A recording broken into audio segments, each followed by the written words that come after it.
नमस्कार। अनोद एकेडमी नई किरण नया सवेरा में आप सभी का हार्दिक स्वागत एवं अभिनंदन है। दोस्तों, यूपीएलटी ग्रेड प्री का रिजल्ट आउट हो गया है।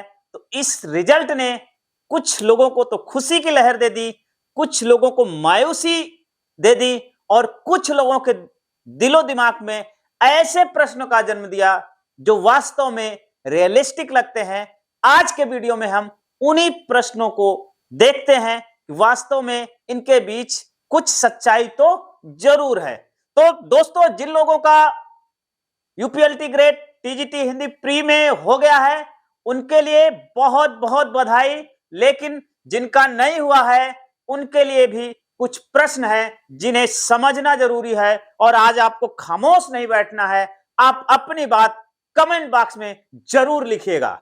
देखिएगा दोस्तों, यूपीएलटी ग्रेड का जब रिजल्ट आया, रिजल्ट नोटिस आई और रिजल्ट नोटिस में कहा गया है कि हमको पर्याप्त संख्या में कैंडिडेट नहीं मिले, 15 गुना क्वालिफाई करना था, उसमें पर्याप्त संख्या में उन्हें क्वालिफाइंग कैंडिडेट नहीं मिले। मतलब कि 40 नंबर 40 क्वेश्चन जिसके जो है सही करने वाले 40% और 35%, SC ST के लिए 40%, 35% और ओबीसी के लिए और जनरल के लिए 40% मिनिमम क्वालिफाई क्राइटेरिया दिया गया है, लेकिन वो नहीं मिले।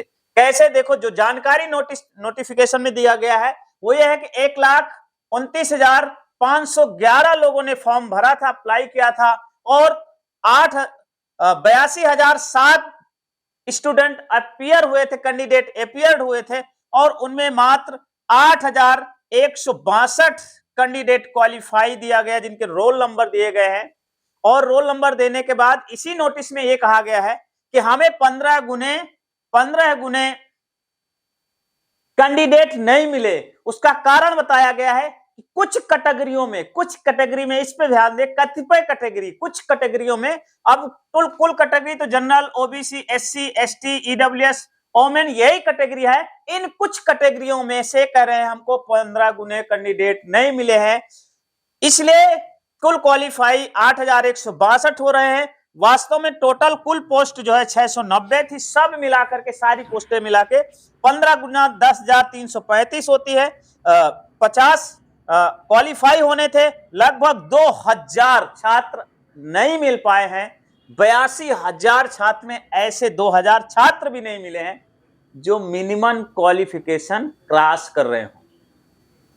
चलो मान लिए कि मिनिमम क्वालिफिकेशन 82,000 बच्चों में से लगभग 70,000 बच्चे मिनिमम क्वालिफाई ही नहीं कर पा रहे हैं,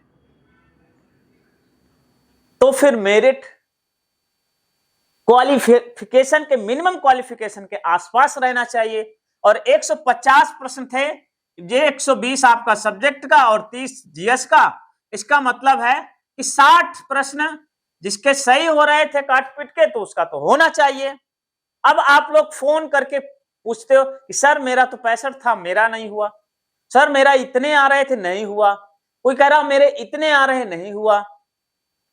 तो ये नहीं हुआ उसके कुछ प्रश्नों को जन्म दे रहा है। पहला प्रश्न ये है कि भैया रात के रिजल्ट जारी कर दिया, भैया इतना दिन पर्याप्त रहता है, दिन के आयोग काम कर सकता है, जॉब, वर्किंग जॉब दिन में रहता है तो दिन के रिजल्ट जारी किया जा सकता है।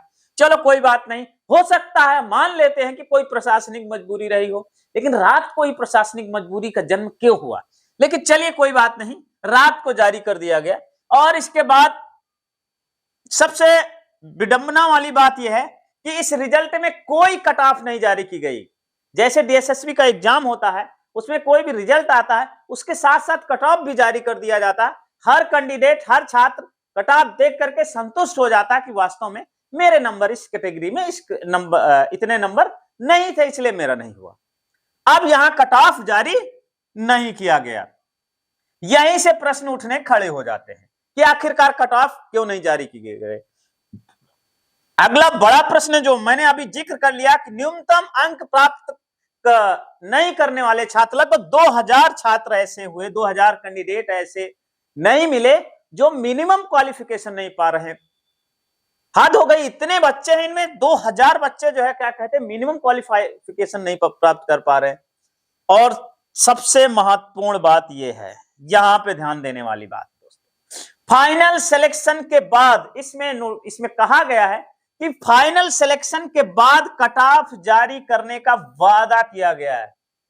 मतलब जब फाइनल सिलेक्शन हो जाएगा तब इसकी कट ऑफ जारी की जाएगी, तब तक आप भूल चुके होंगे, तब तक आप दूसरे कंपटीशन की तैयारी किए होंगे, तब तक आप तैयारी छोड़ के घर बैठ चुके होंगे, आपका सारा जोश ठंडा हो चुका होगा, तब धीरे से कट ऑफ बता दिया जाएगा इतने नंबर गए, तब आप अपने नंबर भी भूल चुके होंगे।